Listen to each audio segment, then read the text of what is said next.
Good morning, afternoon, evening for my professor and my friends. Today I'm going to talk about Introduction to Smart Logistics Management. But before that, my name is钟An Shim, Algren, or with a student ID of 411685075. So in my presentation today, I'll be talking about five parts, which is what is supply chain management, which is just a basic overview of what is supply chain management. Then we have strategies, the three types of supply chain strategies. We get vertical lateral integration, a basic overview and differences between the vertical and the lateral integration. Stages of supply chain management evolution, explaining each stages one by one. Then getting into logistics, which is explaining the differences between logistics and supply chain and explaining the roles of logistics in the supply chain. So what is a supply chain management? A supply chain is a network of entities involved in producing, handling, and distributing specific products. It includes suppliers of raw materials, manufacturers uh, who create the product, logistics providers who transport goods, warehouses where products are stored, and retailers who sell products to consumers. Effective supply chain manages to optimize these processes to enhance efficiency, reduce cost, and meet customer demands. So a basic supply chain for a product has several key stages. The number one stages is raw material acquisition, sourcing the raw materials needed to produce the product, which could involve various suppliers or procurement channels. The second one is manufacturing, which is transforming the raw materials into finished products through production processes, assembly lines, or manufacturing facilities. The third one is distribution, moving the finished products from the manufacturing facilities to distribution centers or warehouses. They are stored there. Then retail, selling the products to consumers through retail stores, online platforms, or other sales channels. And the fifth is after-sales service, providing customer support, maintenance, or repairs as needed after the product has been sold. And each stages here involves a logistical planning, coordination, and management to ensure the smooth flow of materials and product from one stage to the next. How about the strategies?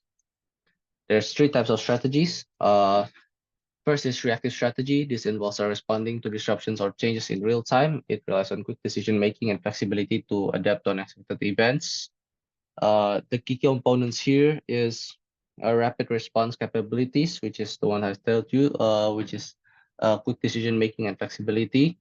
Then real-time contingency, real-time monitoring, continuous tracking of supply chain activities or performance metrics to detect deviations from the plan. And contingency planning is preparing backup plans and alternative courses of action to mitigate risk and maintain continuity in operation. Then the next we have stable strategy. While corrective strategies deal with immediate disruptions, stable strategies aim to establish a more predictable and consistent supply chain environment. The key components are long-term contracts, establishing stable relationships with suppliers and customers through long-term agreements to secure supply and demand commitments. Then we have inventory buffers, maintaining sufficient inventory levels to buffer against variability in demand or supply lead times. Then we have capacity planning, balancing production capacity with expected demand to ensure stable operations without excessive overcapacity or underutilization. Then next we have efficient reactive strategy. This combines the elements of both reactive and efficient supply chain strategies to achieve responsiveness while optimizing costs and resources. Key components are demand-driven replenishment, using demand signals to trigger replenishment orders and production schedules, allowing for flexibility while minimizing excess inventory. And then we have dynamic pricing also, adjusting price in response to changes in demand or supply. And then network optimization, which is continuously evaluating the supply chain network design to identify opportunity for cost savings and other stuff. Then next is vertical lateral integration. Vertical integration. Supply chain management refers to a strategy where a company integrates different stages of production process within its own organization, rather than relying on external suppliers or distributors for various components or services. A vertically integrated supply chain involves controlling these processes internally. And this is just an example of a vertical integration. Then the benefits for vertical integration is in a supply chain is a cost reduction. It's cheaper for the production cost, then improve quality control and greater control over information and etc. Next, we have lateral integration. Lateral integration in the supply chain refers to collaboration and coordination between companies at the same level of supply chain.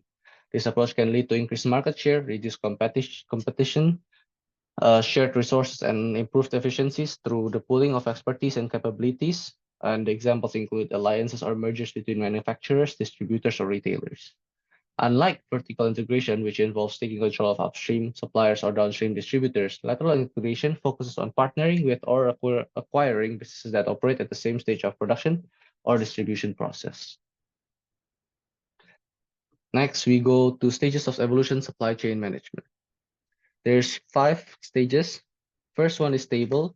The characteristics of a stable stage is supply chain managed activities are stable but not optimized. Operations are functional and predictable, often managed in silos, limited interaction between different departments and functions.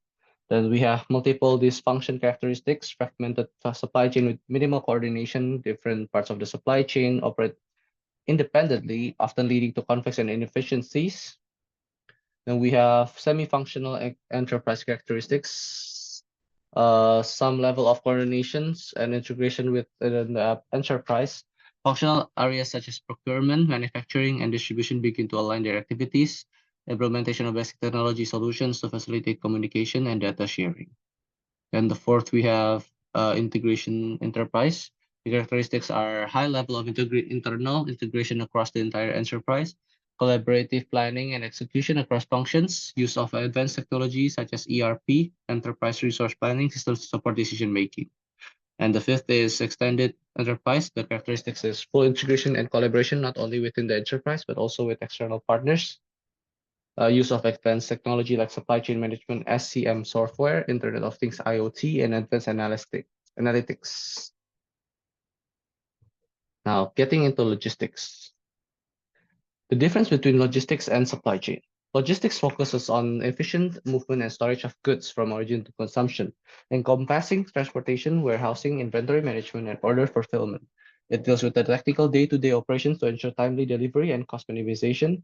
And in contrast, supply chain management, SCM, involves the strategic coordination of the entire production and distribution process, from sourcing raw materials to delivering the final product.